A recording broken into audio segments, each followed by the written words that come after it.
We're arriving a little bit early with the top 10 albums of March this year because a lot of it released on the 28th, and actually so much of it. I feel like I was covering the 28th for 3 weeks of the month because so many albums did come out towards the last 2 weeks of the month. Strap in for a lot of stuff you've just recently heard or have just recently released on this list. Otherwise, I will say that this was an interesting month. It wasn't one that I was looking forward to at first because there weren't a lot of early picks on my end, and after a couple of selections and kind of digging through the stuff that I missed at the end of the month, I found a good 15 records that I think are worth talking about. I will say, extra special mention to Cult of Fire's record. I really didn't like the dark metal style of it, and it just wasn't my thing, but I really enjoy that band in general. I think Cult of Extinction's Nightmare Ascension is a very entertaining black and death metal record that will surprise you as it develops. I think it's something I need to spend more time with. And Nort's Dodsong, I just got it about a week ago, so there was no way I could feasibly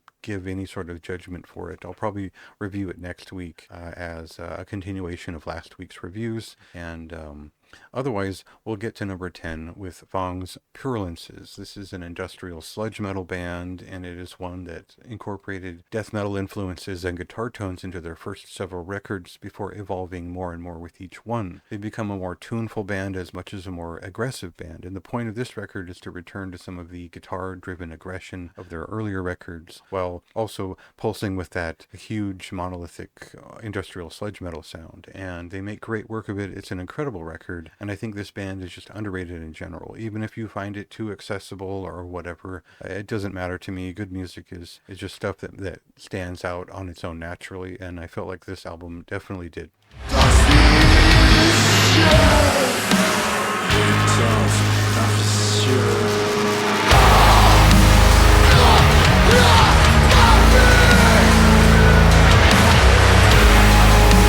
Sit me in a room with a great thrash metal record that has strong heavy metal and speed metal influences, and I was definitely in love with the 80s, and I will enjoy it. And I think finding something above average is still pretty hard, even if my standards are just reminds me of the good old days. But this is a record from a Polish thrash metal band who identify as a witching metal band, which is kind of speed metal era, darker thrash metal stuff, and definitely some venom at the heart of all of it, but much more to this band in general, as they represent a certain Eastern European zeitgeist in terms of evil speed metal. They've got riffs, they've developed their sound quite a bit over the time, and now they've got songs, and I think that's what I liked about this record so much, is that it had songs. They aren't so much catchy, memorable pieces as they're just intricate heavy metal songs that are charged with the right kind of energy and a high fantasy theme. So everything adds up to a good record in that sense.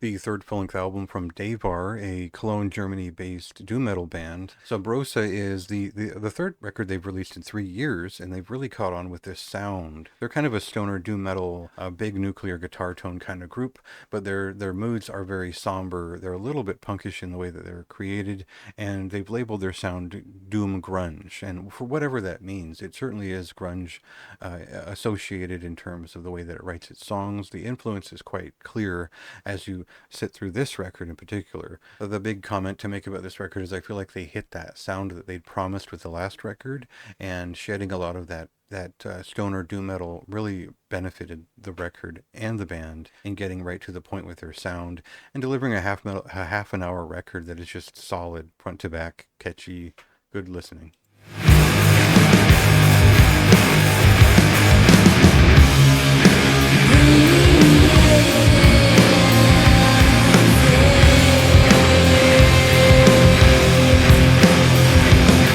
Zwart Bierkant Slutstück is probably the most challenging and complex conceptual record I came across this month, and it's a lot to take in. You'll probably need more time with it, even if you heard it when it released last weekend. This is a avant-garde black metal band. It's a avant-garde progressive metal band, and the themes center around avant-garde art movements and a narrative and a novel written by one of the members. So, ton to dig into here. I think if you're a fan of everything from Dod Heimskard to stuff like Fluisterars and and whatnot, you'll find a lot to like in this band, and there's a lot of great detail, incredible performances of the rhythm section, and just an interesting story being told overall.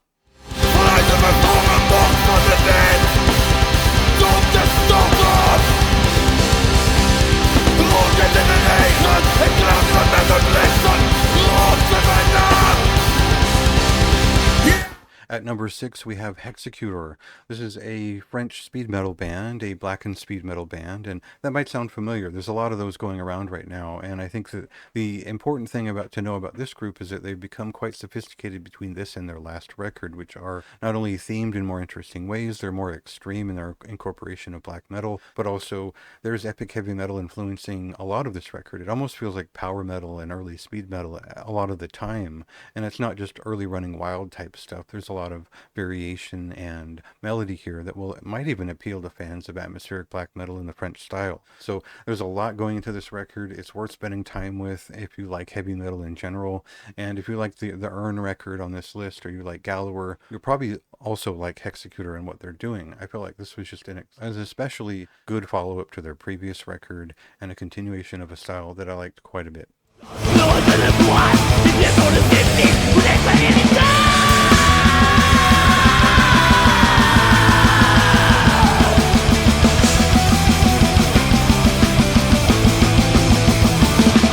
Hic Sunt Draconis is the latest full-length album, the second full-length album from Cruzeiro, a Galician doom metal band who formed out of more of a psychedelic and jammed feeling group, and eventually went from a more instrumentally driven sound towards something that is much more classic doom metal, as well as modern doom metal. There's a little bit of that post-doom feeling. There's something not exactly pallbearer about this, but if you're a fan of the earlier stuff from Mesa, as well as occult rock and stoner doom metal, you'll appreciate these tones and the somber, serious sound of this group. And for me, this was just a good record to be listening around the same time as the Devar album that I mentioned earlier. This is a strong exploration of heavy rock and traditional doom metal, as well as a very serious toned and a heavy record. There's a great sound design here. I think the vocals are a little bit too drenched in reverb, but that's a style in and of itself, and it kind of works for the way that they introduce themselves. The best part of this record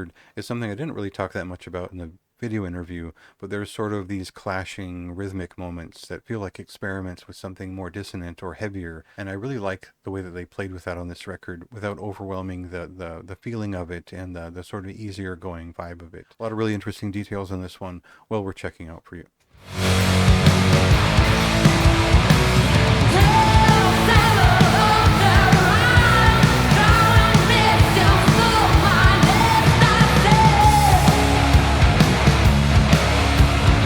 I think this will be a little bit of a surprise. I would recommend a Drudsk album without having reviewed it, especially at number 4. But this is a record that I spent a lot of time with this month. I really didn't have any reason to review it. I feel like I said enough in the last few reviews of Drudsk in the past, where I'd much rather talk about a Hate Forest album and whatnot. But this was a little bit of a surprise in that I found this shadow play particularly immersive. I had a lot of feeling to it. It doesn't necessarily feel like a return to their most distant past, like Autumn Aurora and all that, but maybe more so to the late 2010s and whatnot. So this evokes a certain period of the band's development that I still enjoy, and I think that it represents a small bit of a pivot away from the more drawn out and kind of dryness of the last few records.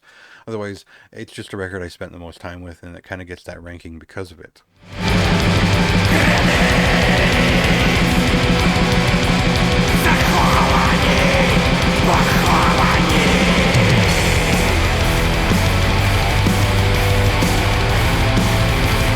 There's two ways that I could explain the appeal of From the Visceral Abyss. You've even been a fan for a long time, and this is a compounding release that pulls together a lot of their alchemical influences and parts and makes a great 52-minute record out of it. It's completely bludgeoning and huge. I think on the other side, it's just a great black and death metal record. It really is a riff record. There's a lot of detail in each of these songs. They've cut them back to about 6 to 4 or 5 minutes for the most part, and there's one big song towards the end, and so we get kind of the oeuvre we expect from Titan Blood, but we also get something that is stylistically exciting, does a lot of inventive things with its rhythms, and has just a ton of detail to pick through, both in the aesthetic of the packaging as well as the actual music. So there's a lot that's worthy of analysis here, but there's a lot to just enjoy. It's just barrage of underworld noise. So I got a kick out of it. Easily one of the best of the month, and a great record.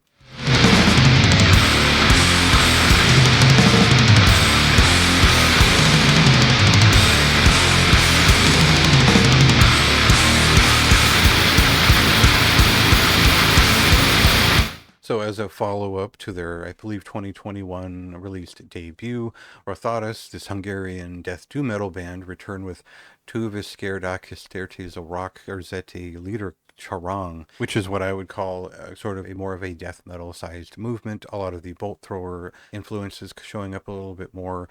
Just a heavier record in general in terms of boosting the high fidelity of their production values. They've kept it grimy, they've kept it old school death metal, and made it bigger. And so there's a little bit less of the finished death metal side here. It doesn't sound quite as much like just a Crypts record. A lot of the previous record really just felt like it was walking the line with Crypts and that kind of incantation-esque modulation of rhythms. Overall, a big record, a mostly memorable album that follows up the first one with technically more of the same, but that's already a great standard, and it's a really solid record that I'm still listening to as often as I can.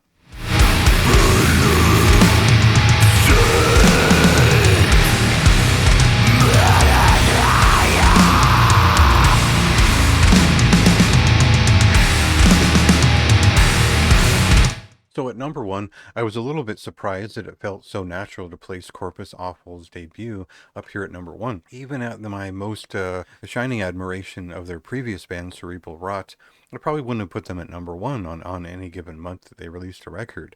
But this is a step beyond that. I kind of felt it on the demo tape. I was kind of tentative on whether I wanted to cover this record at all. But once I stepped into it, I re-listened to all those Cerebral Rot records, and I really realized this is not only just a step into the next record, it's a well-earned leap into their oeuvre and sound, which takes a lot of chances with a lot of more obscure influences, really piles on the guitar interest, and brings in an even stronger rhythm section who are far more brutal and active overall on this record. So in every way, it's kind of a remedy to the loss of Cerebral Rot with something that is bigger, more exaggerative, and personalized. So in that sense, it's all great on paper, but really just listening to this record and enjoying the way that it creates its atmosphere, its attack, and its horrifying murderous rage and all that. It's a really an event, and it's a cool record. It's the best thing I listened to this month by far in terms of just pure entertainment as death metal. So definitely recommend that one. Make sure you check it out yourself.